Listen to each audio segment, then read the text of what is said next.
성경 말씀 예레미야 25장을 찾겠습니다. 예레미야 25장 8절에 제가 읽겠습니다. 그러므로 만군의 여호와께서 이와 같이 말씀하시니라. 너희가 내 말을 듣지 아니하였느니라. 보라, 내가 북쪽 모든 종족과 내 종 바벨론의 왕 느부갓네살을 불러다가 이 땅과 그 주민과 사방 모든 나라를 쳐서 진멸하여 그들 놀램과 비웃음거리가 되게 하며 땅으로 영원한 폐허가 되게 할 것이다. 여호와의 말씀이라. 내가 그들 중에서 기뻐하는 소리와 즐거워하는 소리와 신랑의 소리와 신부의 소리와 맷돌 소리와 등불빛이 끊어지게 하리니 이 모든 땅이 폐허가 되어 놀랄 일이 될 것이며 이 민족들은 70년 동안 바벨론의 왕을 섬기리라. 이 말씀은 BC 627년에서 580년 예레미야 선지자가 살 때 시대에 기록된 말씀입니다.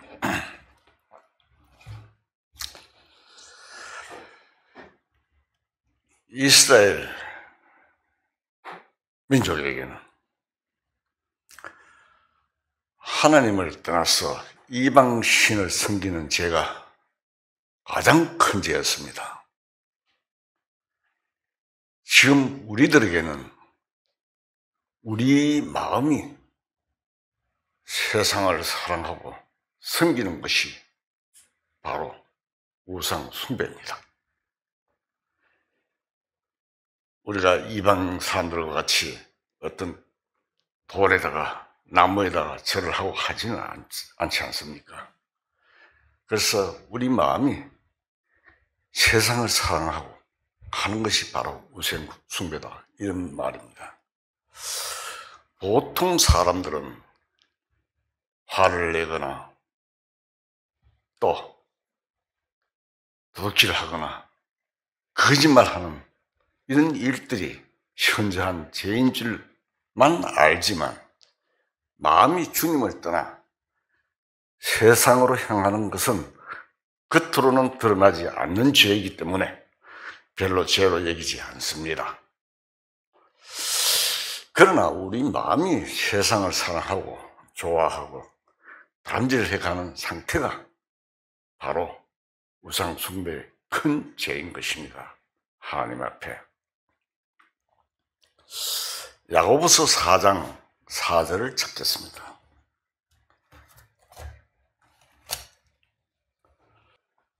야고보서 4장 4절. 자, 읽겠습니다. 가늠한 여인들아, 세상과 벗된 것이 하나님과 원수됨을 알지 못하느냐? 그런즉 누구든지 세상과 벗이 되고자 하는 자는 스스로 하나님과 원수되는 것이니라. 너희는 하나님이 우리 속에 거하게 하신 성령이 쉬게 하기까지 사모한다 하신 말씀을 헛된 줄로 생각하느냐? 자, 이 성경에서 분명히 우리에게 말씀해 주고 있습니다. 이처럼 세상을 살아가는 것이 큰 죄인데도 이 죄를 분별하지 못하고 도덕적으로 사건화된 죄만 큰 죄로 취급하는 경향이 많습니다. 이스라엘 민족은 가나안 땅에 들어가 그 땅을 정복하는데 가나안에 본래 살던 사람들이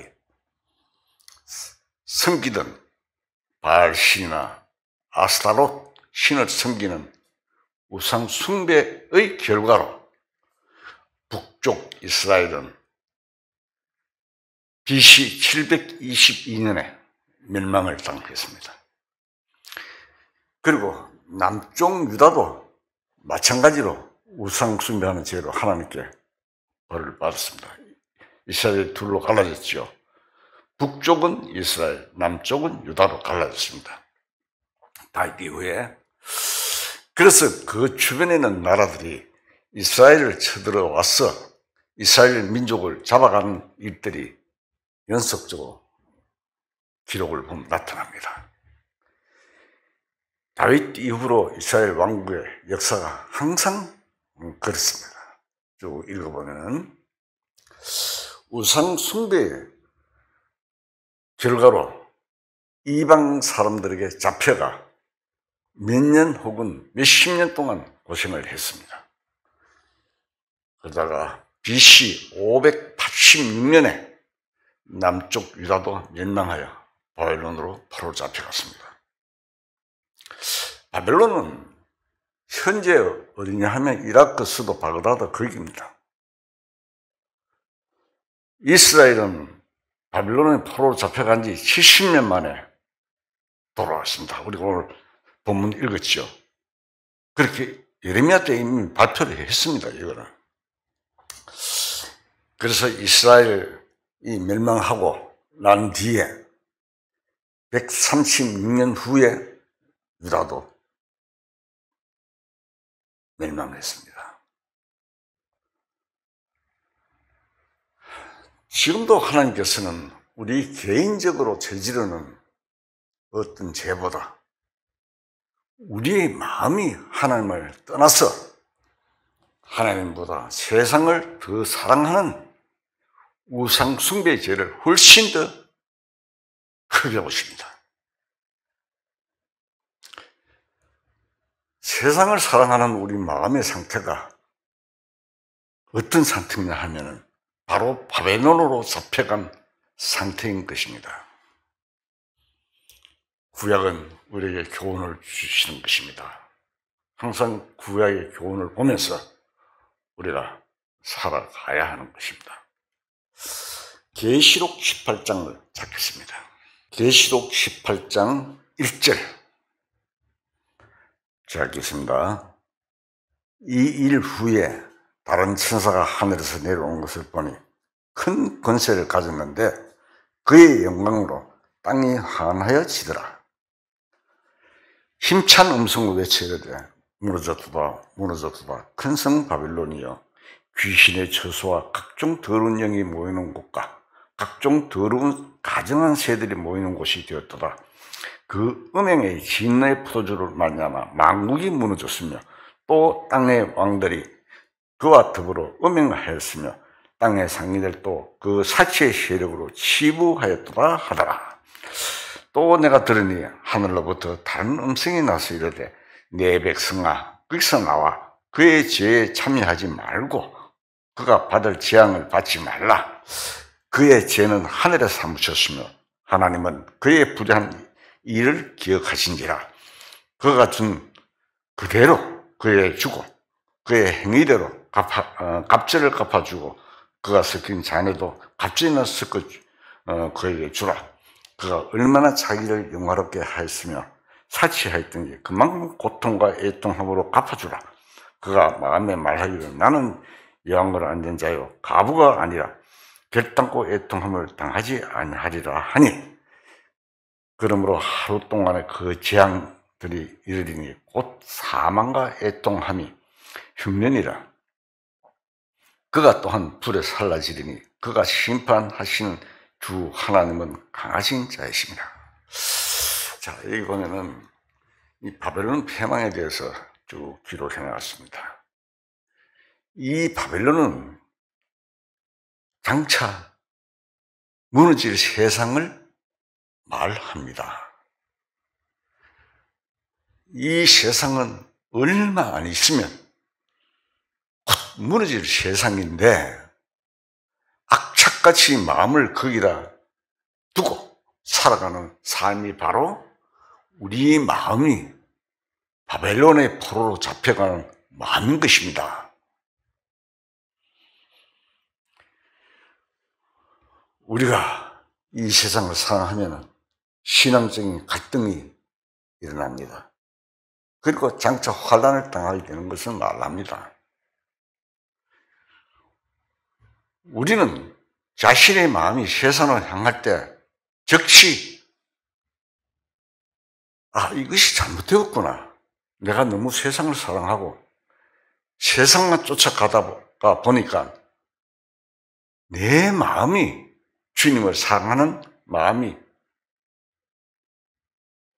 없어졌구나. 약해지고 없어졌구나 하고 뉘우쳐야 합니다. 제가 설교상에서 늘 말씀드리지만 잠시 잠깐 있다 가는 인생입니다.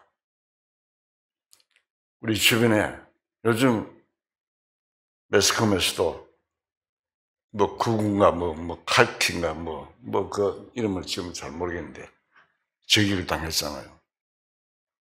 순식간에 갑니다. 사람의 생명이라는 게 자기가 내 일을 알지 못합니다. 하나님, 제가 잘못 살았습니다 하는 기도가 바로 온 마음과 온 뜻으로 주님께 돌아오는 기도가 되는 것입니다. 우리 마음이 세상에서 돌이켜 주님을 향하여 기도해야 합니다. 항상 우리 육신을 가지고 살아가는 현재 생활 속에서 우리는 주님의 성전을 떠나기가 쉽습니다. 마음의 주님을 사랑하지 않고 세상을 사랑하는 사람은 세상 사람, 마음이 몸된 교회를 떠나 있습니다.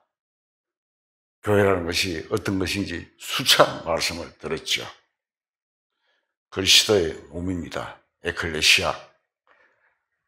헬라어로 에클레시아. 세상에서 빼낸 무리, 구원받은 무리, 거듭난 무리를 교회라 그럽니다.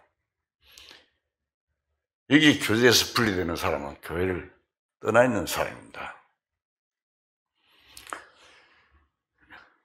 그것이 바벨론으로 포로 잡혀가는 것과 마찬가지입니다. 마음이 교회를 떠나서 주님을 떠나서 세상을 사랑하는 사람은 교회가 별로 중요하게 생각하지 않습니다. 교회가 하는 일도 마음에 들지 않게 됩니다. 구원을 받고 열심히 교제를 하다가 돈을 조금 벌면 생활 여유가 생기면 교회 생활을 등지는 사람들이 많습니다. 제가 그런 사람들을 많이 보아왔습니다. 지금도 보고 있고요. 자, 참으로 이상하게 돈이 조금 생기면 돈을 사랑하는 마음이 아주 강해지고 악착같이 돈을 벌고 악착같이 그 돈을 지키고 싶은 마음 때문에 교제로부터 마음이 점점 멀어지는 경향이 있습니다. 물론 참으로 믿음이 있고 신실한 사람은 그렇지 않습니다. 사탄은 조그만 기회가 생기면 돈을 가지고 우리 마음을 사로잡습니다. 물론 그 밖에도 이승이나 세상의 쾌락, 명예, 욕 등등 우리를 유혹하는 것이 많겠지만 훨씬 강력하게 우리 마음을 사로잡는 것이 돈입니다. 그래서 성경에서도 하나님과 재물을 겸해 섬기지 못한다고 했죠. 하나님과 재물을 겸해석하는 동등하게 지금 따라붙는 것이 돈입니다. 이 세상 마지막 때 이마나 손에 표를 하는 것도 돈과 관계가 있습니다. 적그리스도가 이 세상을 통치하게 될 때 돈 때문에 이마나 손에 표를 받게 합니다. 돈 가지고 이 세계를 완전히 장악해 버리는 것입니다. 이 세상은 돈이 힘입니다. 그래서 돈을 가지고 사람을 사로잡는 것입니다. 지금도 보면 별 볼 일 없는 사람들이 돈만, 재물만 손아귀에 들어가면 갑질하고 왕노릇합니다. 그만큼 돈의 위력이 강합니다. 우리가 성경대로 생각하면 현재 이 세상은 얼마 남지 않으면, 얼마 있지 않으면 무너지고 말 세상이지만 우리 성경적으로 한번 보세요. 얼마만큼 진행되어 왔는가. 이상하게도 그런 것을 알면서도 악착같이 돈을 모아야 되겠다는 마음으로 그런 방향으로 자꾸만 우리들이 다른 박질 해가고 있습니다. 바울이 뭐라 그랬습니까? 바울이 편지 가운데 보면은 먹고 마실 것이 있은즉 족한 줄을 알라. 그렇게 이야기했죠. 이런 말씀이 있지만 먹고 마실 것이 있어도 만족함이 없고 그 이상의 어떤 만족을 자꾸만 찾으려는 경향이 있습니다. 그래서 마귀는 물질을 가지고 이 세상을 완전히 지배해가고 있습니다. 물론 우리 육신이 살아있을 동안에는 돈이 필요한 것은 사실입니다. 그러나 그 돈 때문에 주님을 사랑하는 마음이 자꾸만 시들어지고 약화되고 한다면 이것이 바로 바벨론으로 잡혀가는 사람이 되는 것입니다. 이스라엘 민족이 우상숭배 때문에 바벨론으로 잡혀갔죠. 그게 우리가 이 돈이 우상이 된다 이 말입니다. 주님이 계시는 성전이 싫어지고 세상은 점점 더 좋아지게 되는 것입니다. 바벨론 잡혀가는 마음이 되면은 이 세상은 한 발자국만 들어놓으면 참 재미있는 세상입니다. 정말 금시라도 행복을 가져다 줄 것 같이 손짓하는 세상이 현재 세상입니다. 그러나 막상 들어가 보면 행복이 없죠. 잠언 1장을 찾겠습니다.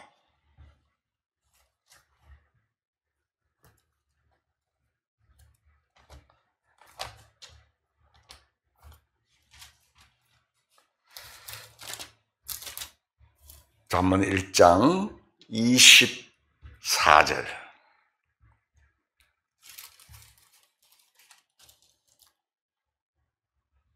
자, 읽겠습니다. 잠언 1장 24절.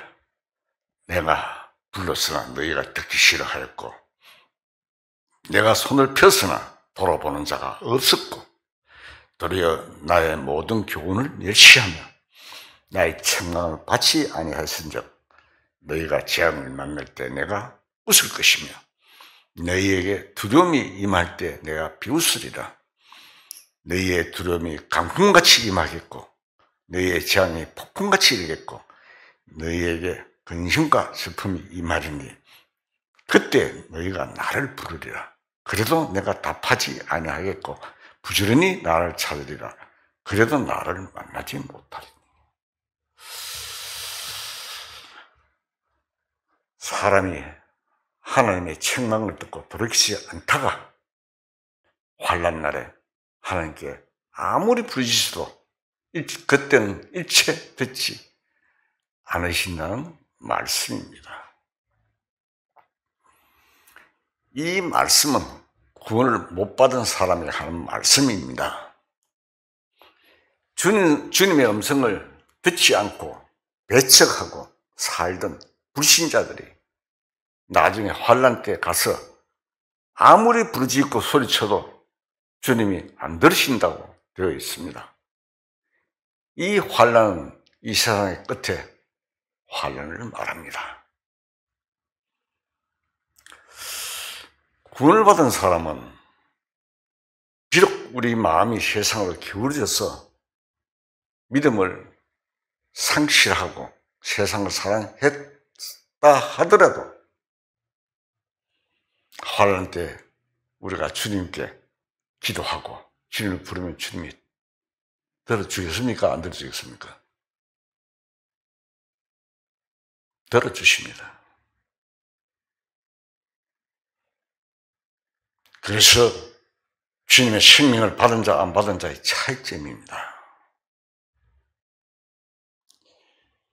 구원받은 사람도 하나님 앞에 잘못하여 환난을 당한 일이 있지만 그때 우리가 회개하고 돌이키면 주님의 축복을 다시 받을 수 있는 약속이 항상 우리에게는 주어져 있습니다.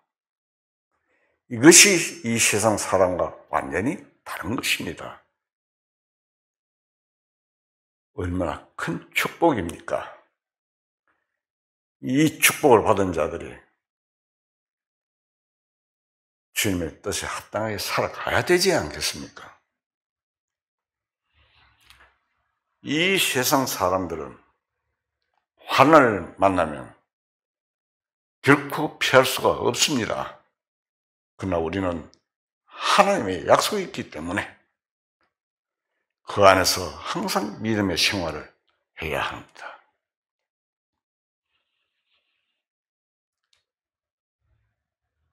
저는 설교를 위한 설교를 하기가 싫습니다. 성경 말씀 그대로 우리가 살아가기를 바라서 그대로 소개를 하는 것입니다. 자주 말씀드리지만 개인적으로 성경을 읽고 기도하는 시간이 우리의 신앙생활에 매우 중요한데도 요즘 사람들은 환경이 그렇기 때문에 그런지 모르지만 잘 되지 않는 것 같습니다.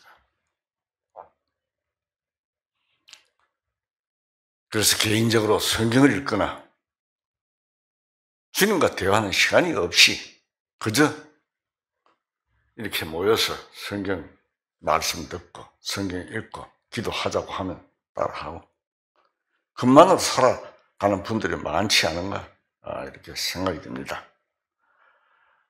제가 이 말씀들을 전부 다 유튜브에 올립니다.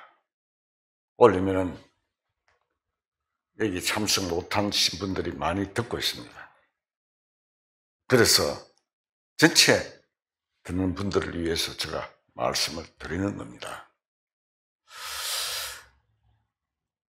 그러나 성도들이 함께 모여 성경 읽는 시간 외에 개인적으로 주님을 만나는 시간도 매우 중요합니다. 우리가 조용하게 주님과 함께 기도하는 시간을 가져야 합니다. 그 기도하는 시간에 주님과 대화합니다. 개인적으로 그렇게 하면 훨씬 더 성경 말씀이 마음에 잘 들어옵니다. 또 이미 들은 말씀을 되새김질할 수 있는 것입니다. 저도 성경을 읽었던 것을 몇 번이나 반복해 읽고 합니다. 왜? 되새김질을 하는 것입니다. 개인적으로 하루에 단 몇 분이라도 그런 시간을 가져야 합니다. 어떤 분들은 할 일이 없을 때는 많은 시간을 할애해서 성경을 본다고 하는 이야기를 들었습니다. 어떤 분들은 어떤 성경을 통째로 잠언이라든지 시편을 통째로 외우는 분도 있어요. 내가 아시는 분은 성경 몇 장을 다 통째로 외워요. 우리가 그렇게 못하더라도 성경 말씀을 가까이 해야 합니다. 우리는 가끔 마음이 캄캄할 때가 있는데 신앙생활을 하다 보면 깜깜할 때가 있습니다. 사실 그때가 주님을 제일 맞이할 수 있는 때입니다. 주님을 만날 수 있을 때라 이 말입니다. 마음이 캄캄하지 하고 답답하지 않는 사람은 어떻게 됩니까? 그냥 덤덤하게 지나갑니다. 우리 마음이 어두우면 괴롭고 답답하지만 우리 신앙생활 속에서 그런 때가 있어야 하고 없으면 안 되는 것입니다.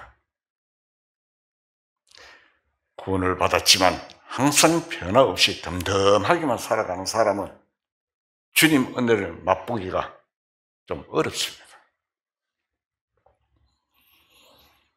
우리의 마음이 암담하고 고통스러울 때 우리는 참으로 주님을 찾고 주님께 기도하게 됩니다.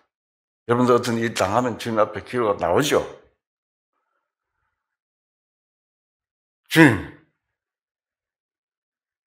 제가 바르게 살지 못했습니다. 바르게 살도록 해주십시오 하고 기도하지 않습니까? 어떤 때는 경제적인 문제로, 또 어떤 때는 가족들과 사별을 하여 마음이 답답하고 괴로울 때가 있지만 그때 실망하면 안 됩니다. 이 세상 사는 사람한테 누구한테나 당하는 일들입니다. 그때 실망하면 안 됩니다. 그때가 제일 주님이 필요하고 주님을 가장 마음에서 찾는 때입니다. 하나의 새로운 빛은 어둠 속에 찾아옵니다. 어둠 없이 빛이 올 리가 있습니까?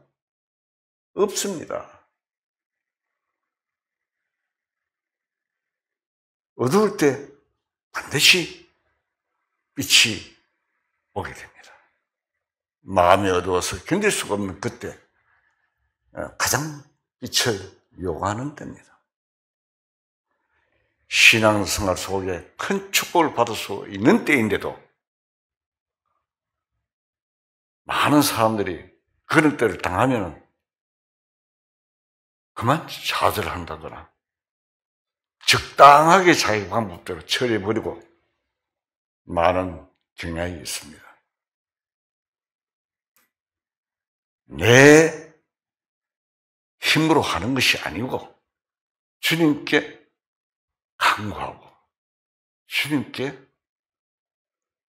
기도해야 하는 것입니다.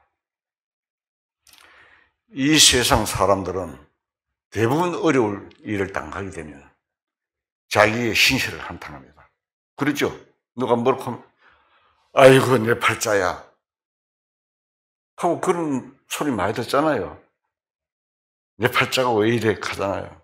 또 주위 환경 탓합니다.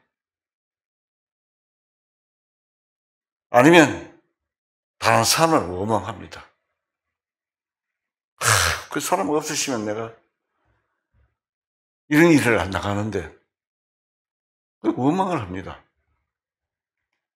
그러나 우리는 마음이 캄캄하고 괴로울 때 하나님을 생각해야 합니다.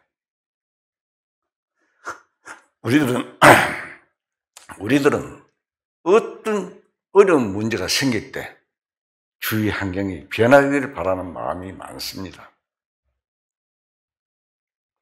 그러나 사실은 그 환경 때문에 문제가 있는 것이 아니고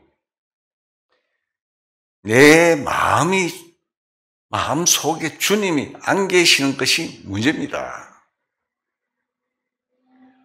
주님이 이 세상에 계실 때에는 어떻게 했습니까?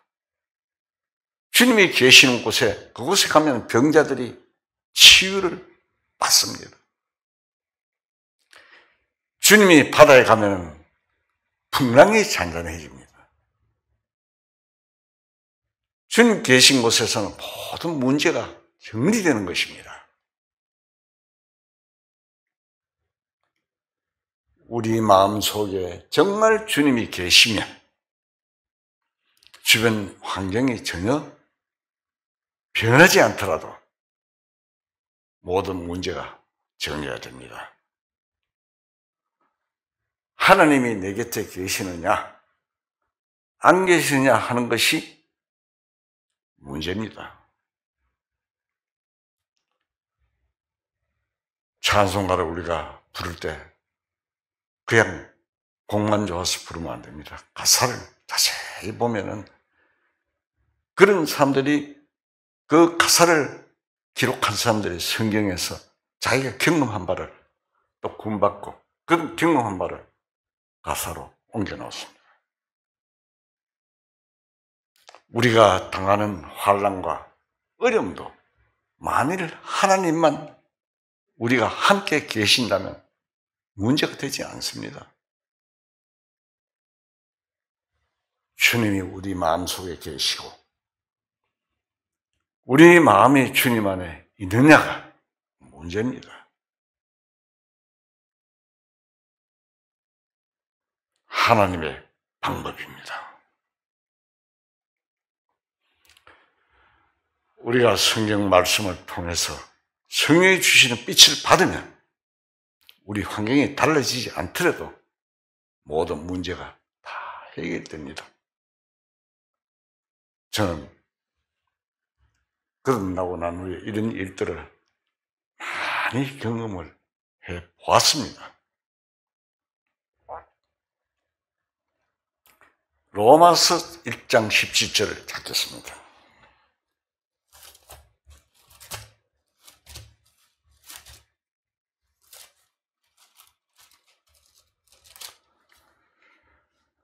로마서 1장 17절. 자, 읽겠습니다. 복음에는 하나님의 의가 나타나서 믿음으로 믿음에 이르게 하나니 기록된 바 오직 의는 믿음으로 말미암아 살리라 한 것 같으니라.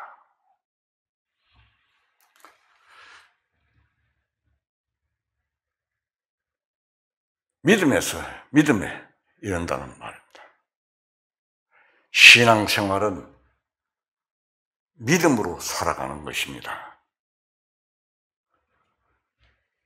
주님을 간절히 사모하는 마음, 믿음으로 살아가는 사람의 자세입니다. 우리가 어떤 문제에 부딪힐 때 스스로 애쓰고 고민하는 것은 주님에 대한 확실한 믿음이 없기 때문입니다. 믿는다고 하지만 막연한 것입니다.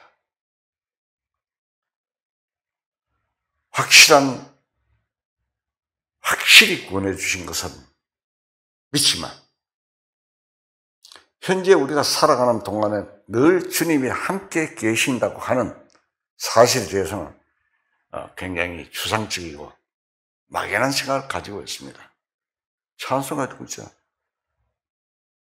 주님과 함께 걸어가면 내 마른 땅을 송이를 가라도 나 피곤하지 않는다는 그런 찬송도 있지요.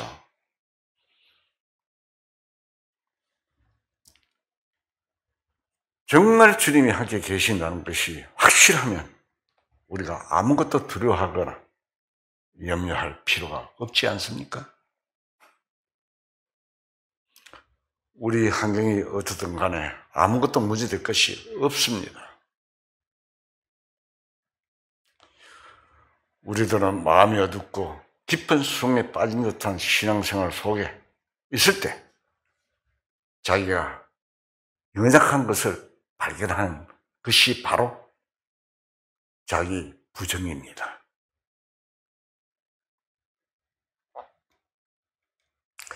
현재 우리들의 신앙생활도 말하자면 자기가 주님과 함께 완전히 십자가에 못 박혀버린 것을 알기 시작한 것입니다. 그러면서 눈이 뜨이기 시작하는 것입니다. 우리는 믿음의 근거를 하나님이 옛날에 구원해 주신 거기에다가 두고 있습니다. 우리는 항상 어려운 일을 당할 때 주님이 나를 구원해 주신 십자가 앞으로 돌아가야 합니다. 우리를 구원해 주신 주님 앞으로 돌아가지 않으면 문제가 결코 해결되지 않습니다. 시험 당장에는 하나님이 안 계신 것 같고 은혜를 베풀어 주시지 않은 것 같지만 지금 처해 있는 그런 현실만 생각하면 아무것도 얻을 것이 없습니다. 그래서 과거의 주님의 능력과 역사하심을 행하신 데에서부터 다시 하나님을 찾아야 합니다. 우리 현실에서만 하나님을 찾으려고 하는데 그러면 찾기 어렵습니다. 우리는 마치 처음 구원받을 때처럼 이 천지 만물을 창조하신 분이 누군가 한번 생각해 보는 것입니다. 예수님은 하나님의 아들이시고 이 천지 만물을 창조하신 창조주입니다. 그 위대하신 예수님이 이 세상에 계실 때 하신 일을 생각해 보는 것입니다. 그리고 나를 구원해 주신 주님은 처음부터 다시 찾기 시작한 것입니다. 우리가 구약에 보면 막다른 길에서 나타나는 구원의 역사를 봅니다. 이스라엘 민족이 홍해를 건널 때 어떻습니까? 물이 하나님의 명령을 따라 물러갔습니다. 그 물이 현재 우리 시대에는 무엇을 뜻합니까? 우리가 가는 길을 가로막고 있는 모든 것이 물입니다.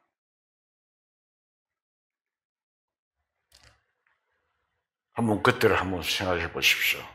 우리가 영화를 보면서 실감 있게 생각할 수가 있죠. 뒤에는 바로 군대가 막 따라옵니다. 바로가 이스라엘 민족이 가라고 결정해놓고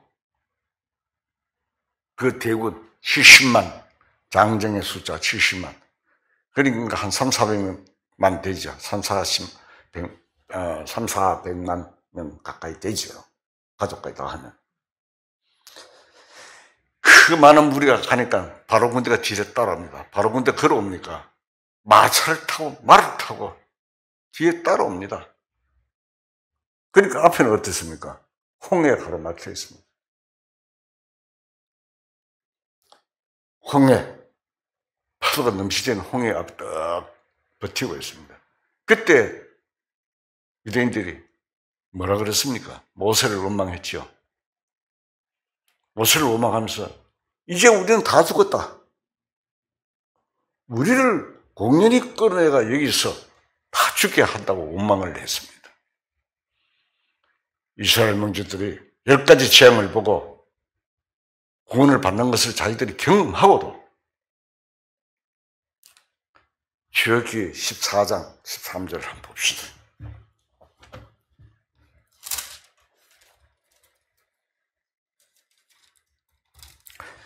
출애굽기 14장 13절. 자, 읽겠습니다. 모세가 백성에게 이르되 두려워하지 말라. 가만히 서서 여호와께서 오늘 너희를 위하여 행하시는 구원을 보라. 너희가 오늘 본 애굽 사람을 영원히 다시 보지 아니하리라. 여호와께서 너희를 위하여 싸우시리니 너희는 가만히 있을지니라. 여호와께서 모세에게 이르시되 너는 어찌하여 내게 부르짖느냐. 이스라엘 자손에게 명령하여 앞으로 나아가게 하고 지팡이를 들고 손을 바다 위로 내밀어 그것이 갈라지게 하라. 이스라엘 자손이 바다 가운데로 마른 땅으로 행하리라.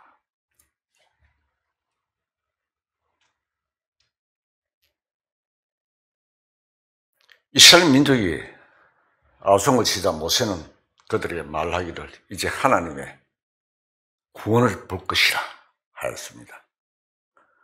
구원이라는 것은 막다른 골목에서 나타납니다. 평범하고 순탄할 때 구원이 있겠습니까? 이스라엘 민족 앞에 그 넘실거리는 바닷물이 없었으면 하나님의 구원이 나타날 필요가 없는 것이 아닙니까? 앞에는 파도치는 물결이 넘실거리고 뒤에는 바로의 군대가 따라오는 진퇴양난의 상황에서 하나님의 구원이 나타난 것입니다. 우리들이 신앙생활에 가는 가운데 아무리 큰 장애물이 놓여 있더라도 주님을 믿는 믿음이 있으면 길이 열린다는 것을 알 수가 있습니다.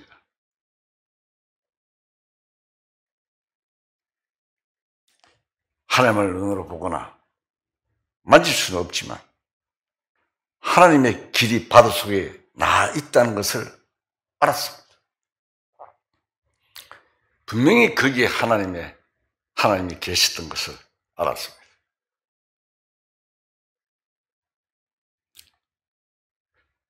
물들이 하나님을 보고 물렀으면 거기에 가나안으로 향하는 길이 열렸습니다. 그 사실을 알았을 때 거기에서 답을 얻었습니다. 하나님이 안 계시고 은혜가 끊어진 것 같은 캄캄한 속에서도 옛날로 돌아가서 하나님이 이스라엘 민족을 애굽에서 건져내신 기적을 발견한 것입니다. 이 사실 우리들이 받은 구원에다가 한번 비춰보십시오. 우리가 받은 구원이 뭡니까? 예수님이 십자가에 죽고 그것으로 끝이 났으면 우리는 구원을 받을 수가 없습니다. 이스라엘 민족이 홍해 속으로 들어간 것처럼 그것은 죽음의 세계입니다. 죽음의 십자가는 죽음의 세계입니다.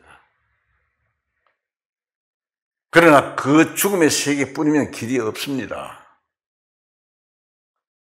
주님은 그 죽은 자 가운데서 살아났습니다. 부활하셨습니다. 그것이 바로 홍해 가운데 난 길입니다. 우리가 캄캄하고 어려울 때 부활하신 주님, 십자가에 나를 위해서 대신 돌아가신 주님의 십자가, 부활하신 그 주님을 찾아야 하는 것입니다. 주님은 부활하심으로 말미암아 우리를 깊은 죄악과 죽음의 세계에서 구출했습니다. 구원하셨습니다. 그 부활의 생명이 지금 우리 안에 있습니다. 그 큰 기사와 큰 능력을 우리는 언제나 생각해야 합니다. 우리가 잊어버리지 말고 우리에게 문제가 생겨 어려움이 오고 답답할 때 이 사실을 기억해야 하는 겁니다. 생각하고 다시 돌아올 수 있는 힘이 생기는 겁니다. 우리가 이런저런 고난을 당해도 하나님을 다시 거기서 찾아야 됩니다. 혹 우리가 죄를 짓고 잘못을 저질렀더라도 정말 깊이 뉘우치는 마음을 가지고 주님 앞에 나아가면 주님께서는 우리를 이끌어 주시고 인도해 주십니다. 약속되어 있습니다. 주님이 우리의 현실에서는 보이지 않고 안 계시는 것 같지만 주님은 부활하셔서 지금 하나님 우편에 우리를 위해서 대언하시며 항상 기도하고 계십니다. 히브리서도 나와 있죠. 성경 여러 구절에 나와 있습니다. 우리를 결코 버리시지 않는 주님이십니다.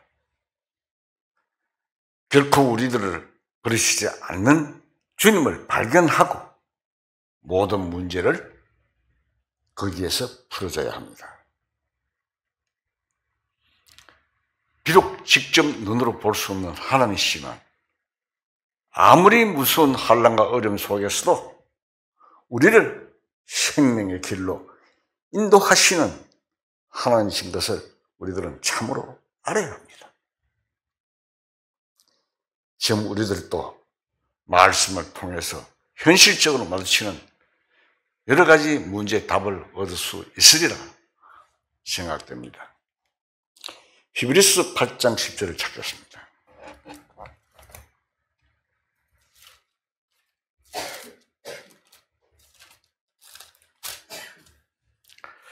히브리서 8장 10절 제가 읽겠습니다.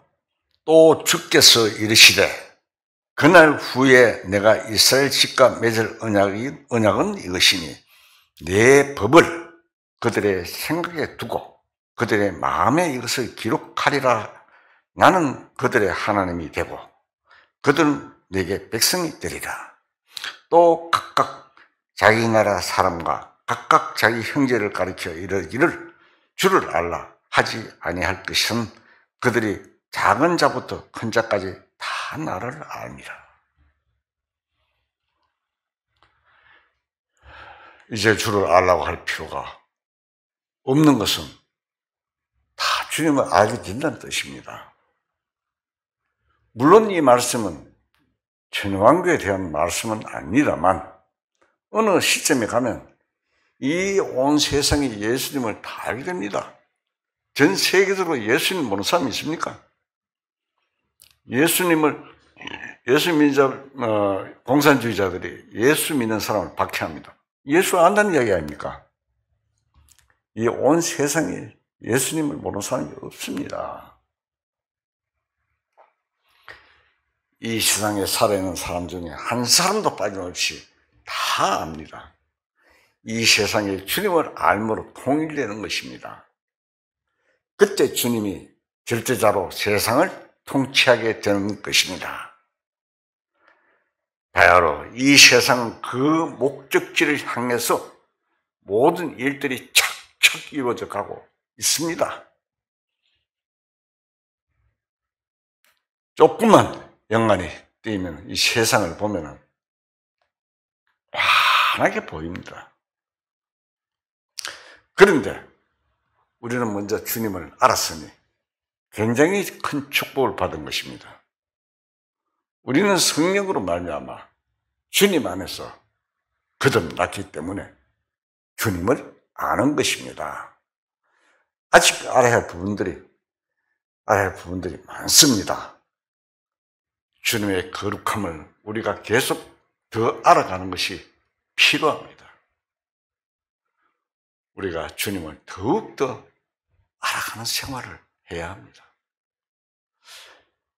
주님의 거룩함을 더 알아갈 때 그 거룩함에 참여하여 주님의 사랑을 더 알아가고 그 사랑에 참여하게 됩니다. 주님의 인격과 주님의 신성을 조금씩 더 알아가면서 참여하는 것입니다.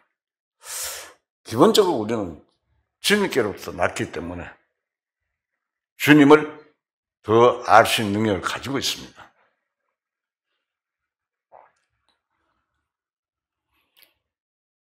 문제는 우리가 주님을 더 알려고 노력하지 않고 너무 결단한 것입니다. 성경도 보지 않고 말씀도 안 듣고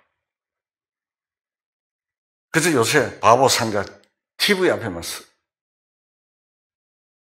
매달려 있잖아요. 베드로후서 1장 2절을 찾겠습니다.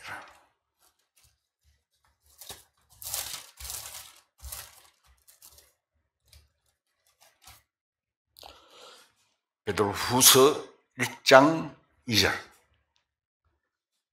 자, 읽겠습니다. 하나님과 우리 주 예수를 알므로 은혜와 평안이 너에게 더욱 많을지어다. 하나님과 우리 주 예수를 알므로 은혜와 평안이 너희에게 더욱 많을지어다라고 이야기하고 있습니다. 또 1장 8절을 한번 봅시다. 그러면 띄어서 8절. 베드로후서 1장 8절입니다. 이런 것이 너희에게 있어 흡족한즉 너희로 우리 주 예수 그리스도를 알기에 게으르지 않고 열매 없는 자가 되지 않게 하려니와. 우리의 신앙생활은 주님을 차츰차츰 더 알아가는 데 뜻이 있습니다. 주님을 아는 만큼 주님이 우리를 통해서 나타나시는 것입니다. 현재 이스라엘과 이스라엘 민족은 구약의 여호와 하나님을 믿고 모세를 믿으며 그 율을 가지고 삽니다. 아랍 사람들은 호란과 마호메트를 믿고 알라신을 믿고 살아갑니다. 이스라엘과 아랍은 종교 이념이 다르기 때문에 아주 원수가 되어 있습니다. 회계도 여러 파가 있는데 그 파끼리 서로 싸웁니다. 이란과 이라크는 같은 회교 국가지만 서로 원수지간입니다. 예루살렘은 전 세계 종교가 다 있습니다. 참 희한한 곳입니다. 히랍 정교가 있고 또 많은 성당이 있고 가톨릭이 있고 회교도 있고 유대교도 있고 기독교도 있고 그것이 예루살렘입니다. 여러 종교들이 가득 차 있는 곳이 예루살렘인데 이상하게도 예수님을 참으로 아는 사람은 즉 나로서 거듭난 사람들은 그 세계에서 배척을 당합니다. 신기하죠? 유대인도 천주교인도 예수님을 안다고는 하지만 진짜로 모릅니다. 그럼 가짜로 안다 이 말 아닙니까?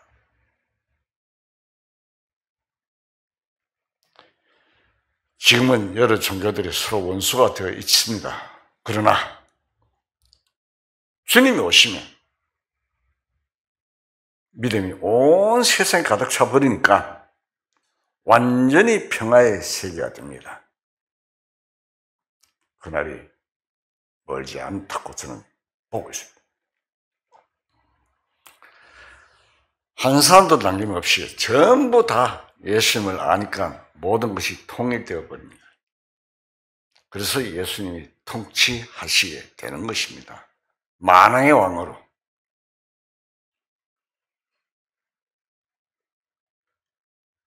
그러나 우리는 미리 예수님을 알았으니 다 이렇게 함께 모여서 신앙생활을 할 수 있습니다. 예수님 우리를 하나로 연결시켜 놓으신 것입니다. 우리가 고레스하고 읽어보면 나오죠. 머리로부터 몸이 연결되어 마디와 힘치로 공급함을 받고 지금 지체 원리를 이야기하고 있잖아요. 영적인 연결을 의미하고 있습니다. 우리가 주님이 아니면 우리가 언제 보았다고 서로 교제를 나누고 합니까? 일본에 있든지 유럽에 있든지 아프리카에 있든지 어느 분이나 진정으로 예수님을 알면 마음이 하나로 뭉쳐져 버리고 연결되잖아요.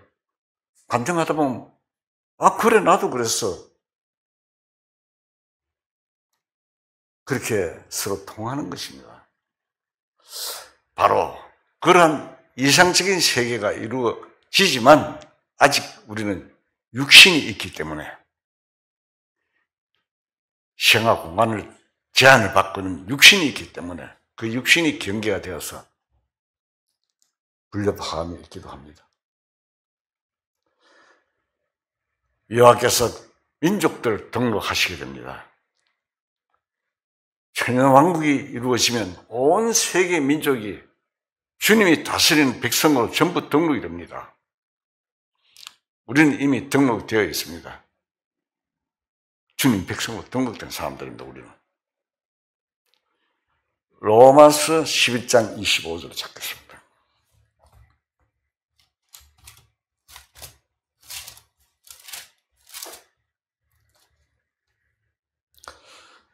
로마서 11장 25절.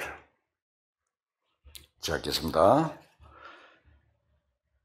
형제들아, 너희가 스스로 지었다 하면서 이 신비를 너희가 모르기를 내가 원하지 아니하노니, 이 신비는 이방인의 충만한 수와 도로에까지 이스라엘들은 운운하게 된 것이라. 그라여 온 이스라엘이 구원을 받으리라.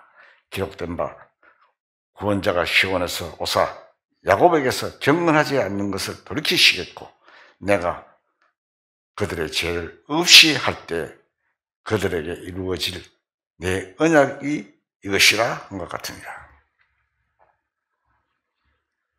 이 비밀은 이방인의 충만한 수가 도로까지 이스라엘 들어는 원하게 되는 것이다. 이렇게 말씀했습니다. 우리가 구원받은 것이 어떤 의미에서는 등록이 되는 것입니다.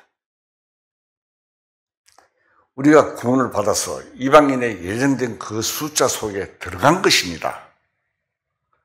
확실히 우리가 거듭났으면 하나님의 예정된 숫자에 들어갑니다. 지금도 이방인의 그 예정된 숫자가 채워져 가고 있습니다. 아직은 조금 기회가 남았습니다.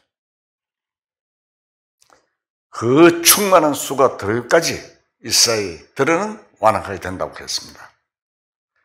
그런 후에 온 이스라엘이 구원을 얻는다고 되어 있습니다. 물론 현재 이스라엘 사람들이 다 구원 얻는다는 뜻은 아닙니다. 이스라엘 민족의 구원은 두 가지 의미가 있습니다. 하나는 그들의 영혼 구원이고, 또 하나는 그 민족의 구원입니다. 현재도 이스라엘 민족 가운데 예수님을 믿고 구원받은 사람이 있습니다. 그러나 이스라엘 민족의 구원은 지금은 아직 완전히 이루어지지는 않았습니다. 지금은 이스라엘 민족이 회복이 되어 세계 각국에서 돌아오고 있지만, 그것은 아직은 완전한 민족의 구원이라고 할 수 없습니다. 이스라엘 민족의 구원은 예수님이 오셔야 합니다. 예수님이 오셔야 이스라엘 민족이 구원이 되는 것입니다. 한 사람도 남김없이, 이사야서 보면 나오죠. 한 사람도 남김없이 다 돌아온다고 되어 있어요. 예수님이 오시기 전에 예루살렘이 또 한 번 멸망당합니다. 물론 환난 중에 성령이 임해서 구원받는 사람이 있기는 합니다. 천년 왕국에 참여하는 이방 민족의 수를 세신다고 했는데, 이것도 하나님의 계획입니다. 하나님의 계획은 아주 정밀하고 세밀합니다. 대충 하는 것이 아닙니다. 100%다 이 말입니다. 그래서 하나님의 그 세밀하심을 말씀할 때 머리카락 된다, 눈 깜짝할 사이를 놓치지 않는다, 여러 말씀으로 표현이 되고 있습니다. 하나님의 계획은 아주 세밀하고 정밀합니다. 하나님 편에서 볼 때는 예수님이 다시 오시면 완전히 복구될 천년왕국 시대를 예언한 말씀들이 굉장히 많습니다. 이러한 사실들이 현재를 살아가는 우리들과 깊은 관계가 있고, 우리도 거기에 동참하고 있는 것입니다. 우리가 이런 말씀을 읽으면서 주님을 맞이할 날이 멀지 않다고 생각합니다.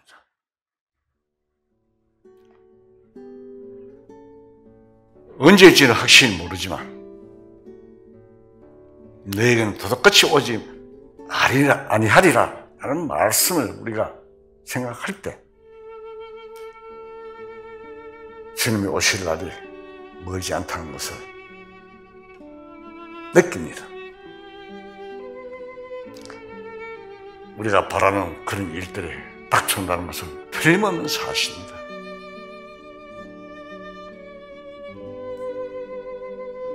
이러한 시점에서 우리가 말씀 안에 깨어 있어 신앙생활을 더욱 철저하게 하고 성실하게 한다면 그리스도에 이르러서 큰 축복된 삶이 되는 것입니다. 우리 주변에 아주 이 사실을 깨닫지 못하고 큰 환난에 하나님께 부르짖어도 듣지 아니하는 그 시대가 오기 전에 우리가 주변에 모든 사람에게 이 사실을 알려야 하겠습니다. 다 같이 기도하시겠습니다.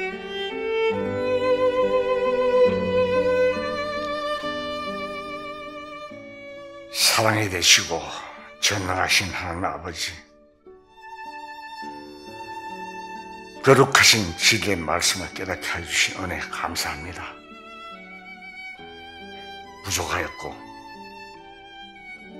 험한 세상 속에 살던 저희들을 불러 자녀로 삼아주시고 전능하신 하나님의 뜻을 알려주시고